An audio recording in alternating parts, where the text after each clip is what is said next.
All right, guys, this is Shannon with Smokin the Wild. Today I'm going to be making crawfish etouffee with smoked ground venison. Check this out. Here we go. Sea salt, Bearded Butcher's hot. We've got some petite diced tomatoes, minced garlic, Louisiana hot sauce. We've got fresh parsley. We've got green onion.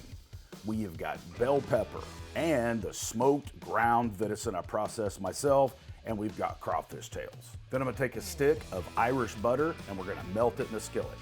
Then we're gonna take some flour and we're gonna add it to the melted butter because we're gonna make a roux. Then you're gonna stir it very slowly on medium to high heat till it gets to be about the color of peanut butter. Then we're gonna add our bell pepper, green onion, our minced garlic.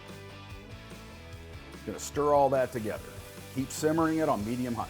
Then we're gonna add the Bearded Butcher's hot. You do it to your taste.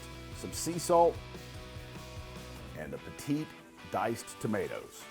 Then we're gonna add some bone broth or chicken broth, however you prefer it. Just a little bit, just to kind of get it a little bit soupy. Then we're gonna add the ground smoked venison that I processed myself. Then we're gonna add the crawfish tails. That right there is good stuff. Then we're gonna stir all that together and boom, we're gonna be done. Simmer that for about 15-20 minutes and it is ready to serve. Let me tell you, it doesn't get better than that. I'm gonna use rice cauliflower. You use the rice of your choice. Add some Louisiana hot sauce, that fresh parsley. It's ready to plate, ready to serve. Doctor it up how you want, and check this out. It is ready to eat. Don't that purty.